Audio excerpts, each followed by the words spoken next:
Salut, salut, j'espère que vous allez bien et que vous passez une bonne journée, une agréable journée. Aujourd'hui, je vais vous parler d'une série qu'on aime depuis très très longtemps chez Kakemono et qu'ils aiment aussi beaucoup au Camphrier, enfin qu'on aime aussi beaucoup au Camphrier. C'est chez Kiun. Alors j'en profite parce que Kiun, ils ont dû sentir un truc comme quoi, genre qu'on s'ennuyait un peu ou un truc dans le genre. Et ils ont mis en ligne hier, et ça tombe bien parce que ça tombe pile poil avec ma chronique du jour, ils ont mis en ligne un puzzle de... Estelle, combien de pièces? 108. Et 108. c'est la couverture. Ok. Et c'est un puzzle sur Beyond the Clouds. Donc Beyond the Clouds, c'est chez Kiun, c'est écrit et dessiné par Nikke, comme la déesse de la victoire, peut-être, je ne sais pas. C'est une super chouette histoire, en fait, on est sur un univers qui a quelque chose de vraiment limite presque ghibliesque. Ça mélange le steampunk et le fantastique. On est dans un univers qui pourrait ressembler beaucoup à une espèce d'Angleterre victorienne où les hommes bêtes existent. Hein. C'est normal de croiser des hommes ours, des femmes lapins, des hommes chats et ce genre de trucs, et peut-être des enfants pangolins, qui sait, je ne sais pas. Mais en tout cas, c'est normal, et il y a une légende qui court, et il existerait une légende sur des humains ailés, un peu comme des anges, sauf que personne n'en a jamais vu. Notre héros, lui, il bosse dans un petit atelier, et il rêve d'accumuler suffisamment d'argent pour pouvoir un jour partir à l'aventure.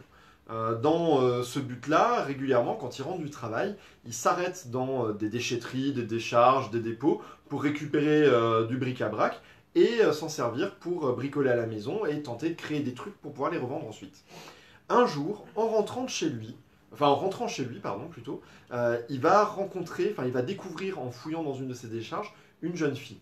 Une jeune fille qui a une aile. A priori, il y en avait deux, mais il y en a une qui est tombée en cours de route. Et cette jeune fille, elle a tout oublié. Elle ne sait plus vraiment d'où elle vient. Elle ne sait pas vraiment comment elle est arrivée là. Mais lui, il va la ramener à la maison. Il va la soigner. Il va lui fabriquer une fausse aile, un peu comme dans Dragon, hein, How to Train Your Dragon. Et ils vont essayer ensemble de trouver un moyen de découvrir d'où elle est originaire et comment elle est arrivée là. C'est vraiment chouette dans la mesure où il y a une dimension, en fait c'est une vraie histoire d'amitié entre un garçon et une fille. Et c'est en ça peut s'adresser aussi à un public plutôt jeune. Et c'est une vraie histoire d'amitié, c'est pas une histoire d'amour, il n'y a pas d'ambiguïté entre les deux. Et si ça doit avec le temps évoluer vers une histoire d'amour, ça le fera de façon assez organique, assez naturelle. C'est pas genre ils se sont vus et ouais ok c'est bon allez, love pour la vie tout ça. Donc en plus c'est graphiquement extraordinaire et forcément cette jeune fille eh ben, elle cache un lourd secret. Elle est visiblement sensible à une forme de magie ou quelque chose qui ressemblerait. Et qui plus est, le souci qui va se poser, c'est que bah, c'est censé être une légende, ces créatures. Et elle existe. Du coup, il va falloir la cacher au regard et au su des personnes mal intentionnées qui pourraient avoir envie d'en faire une bête de foire ou de l'exhiber ou de l'étudier.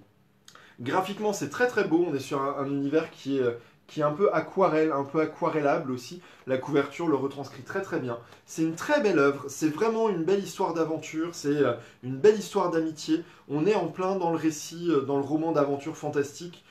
Comme on aime, avec ce côté de voyage initiatique, des êtres féeriques, des créatures extraordinaires. Voilà, c'est vraiment vraiment un titre que j'affectionne beaucoup. Je sais que Marie et Fabrice l'aiment énormément aussi, et donc j'en profite du fait que Kiun nous propose un petit puzzle sur le thème, peut-être qu'il y en aura d'autres qui arriveront, bah pour vous parler de ce titre-là en particulier. Donc c'est Beyond the Clouds par Nikke chez Kiun. Et sinon, bah, je voulais juste faire un petit big up au magazine Mix qui nous a fait un peu de pub, c'est plutôt cool. Alors merci Mix, j'espère que vous allez tous bien. Voilà, sur ce, je vous fais à tous de gros bisous, je vous souhaite une excellente journée et je vous dis à demain. Ciao ciao.